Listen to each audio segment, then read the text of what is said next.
How's it going? Welcome back everyone to the channel. I hope everyone is doing well today. In this video we're going to be talking about mixing staccato strings. We're going to take it from this. See that? Right there. Just from the EQ. See how muddy that is? To this. And see how bright that is. Big difference. Staccato just means detached in Italian, but it's that short dramatic note in cinematic music, you know, the dun dun dun dun.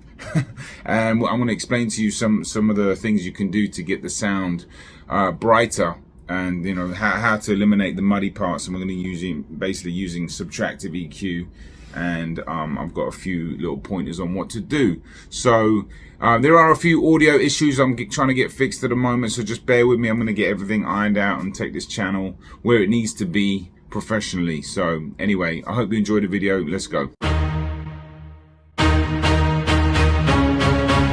Okay, I'm going to be as quick and concise as possible, and there's going to be a little bit of background noise. Just bear with me while I sort the audio situations out. But right now I'm working on this track and I'm going to have it finished very soon. There's going to be a live performance on this, but I wanted to show you how to mix the strings, and this is how they sound without anything on them. Okay,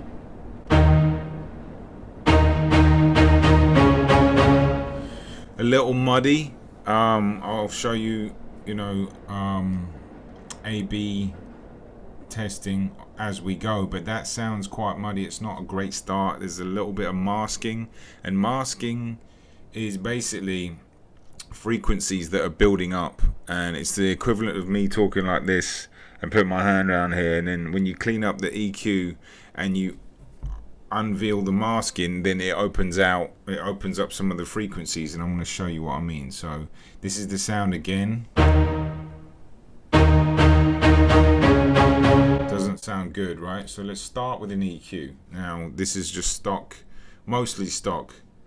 I'm going to show you a plugin later that I'm going to add to it, but obviously first things first, you need to cut out the lows for sure, because there's loads of stuff under here. Let me show you exactly what is under here that we're cutting out, because you're going to need headphones for this. But right here, you hear that? You can see that right here, but you can hear that is doing nothing to the sound.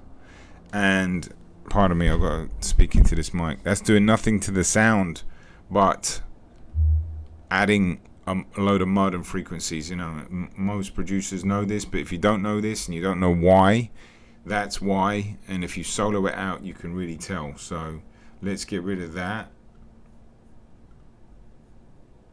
and let's put this over here. Okay, you won't be able to hear the difference just yet. Alright, so most producers would probably boost the highs, okay, and you wouldn't be wrong to do that. In most cases it's actually a good idea, but let's focus. Let's just try this. Much better. Okay, much better already. Alright, now this is where I'm talking about the masking, right?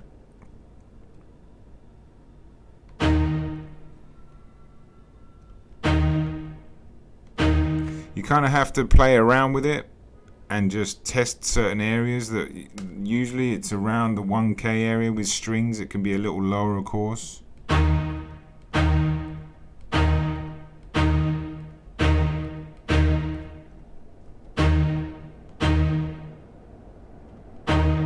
See right there?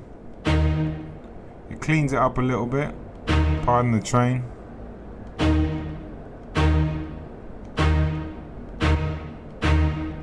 Right there. That's the sweet spot.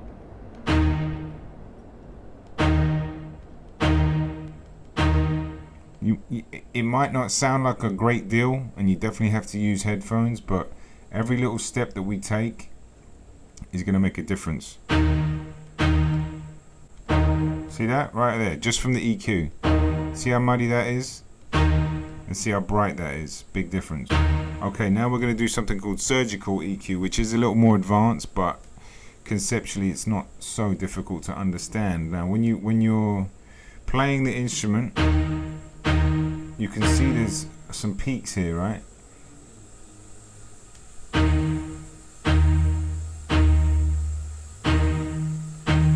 Can you hear that resonance? You can hear the heater, but the resonance is coming from just a build-up of just resonances, basically, and you don't want those. Okay, so you can surgically EQ those by sweeping. You can hear that. Sometimes it's hard to tell the difference or to identify a true resonance, but they usually have a really ring after you play it. That definitely is one. So we're going to take the Q and the gain right down.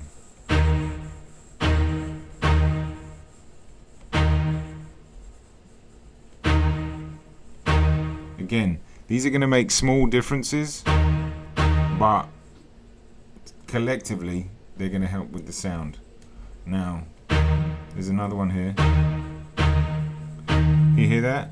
That aftertone, that sound after, it sounds like you're underground with a submarine or something.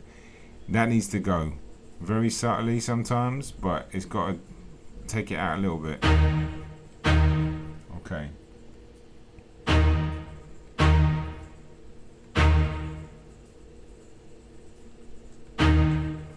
See that? Definitely cleaner. Okay.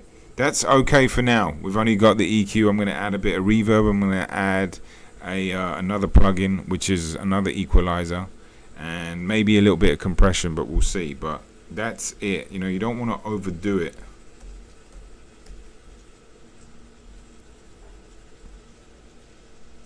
All right. Let's group these. Command G, so you can control it all. All right. This is.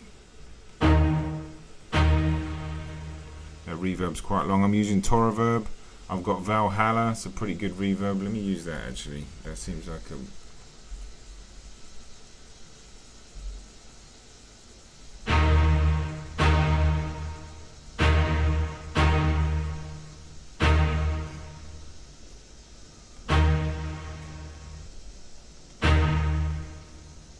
Valhalla reverb, quite low, quite light.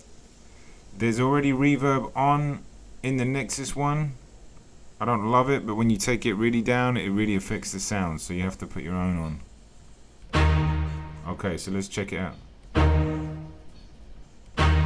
Big difference right now. Okay, couple more things to do. I've got this API 550. Sorry, I'm just getting used to this mic. I'll have everything sorted out in the next video, I promise, or the next couple of videos, depending on if I need to get a new mic. But API 550. Alright, this is an excellent vintage EQ, and it's great for brightening up sounds, especially strings. It's only $25 from Waves, and I think it's excellent. And if I boost it here, just 2. Sometimes when you add, well, all the time when you add, especially a good made plugin, it can really just add color straight away. So look, let me see. It's a little brighter, and I've boosted it by 2, but even if we take this 2 down, it's subtle. Again, the key to mixing for me, well, not just for me, but what I've learned over the years, is just little bits here and there, nothing too drastic, although you can do drastic sometimes, but little bits here and there, and they all add up to, accumulate. Sometimes I like to take a little bit off, but you got to test it. See, it's getting a little tinny now.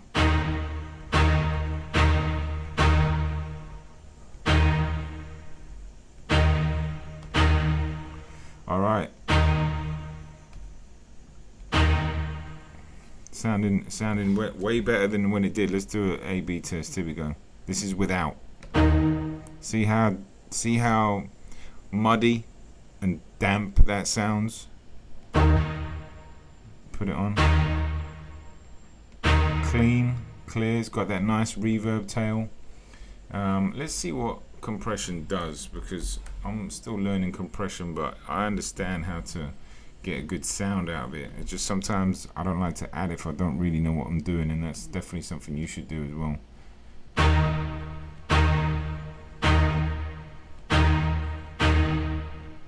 See, with staccato strings, you do want that impact. Okay, that's where they create the impact. And compression can help with that. For me, I'm going to leave the compressor off. I'm going to leave it like this. That is it for today. That's the video done. How to mix, you know, staccato strings.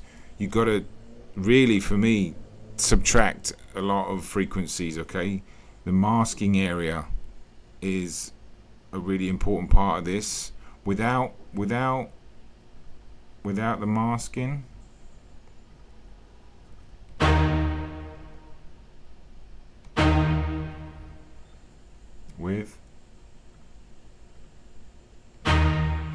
it's just clearer. It's because there's a lot of frequency building up here, and that's not good, and that's why subtracting is really important. But look, that's it from me. These videos are going to get way better. I just wanted to put this out to get some consistency going. So, you know, thank you for if you made it this far, and you know, trust me, I'm gonna put so much energy into this channel to get it professional and up and running, so you know I can build it where it needs to be. But I'm going to finish this song and do a live performance as soon as it's ready, so stay tuned for that. I'm excited about that. Stay tuned for more videos, and if you've enjoyed this one, hit the like button, subscribe to the channel for more stuff. Henry James, I'll see you later.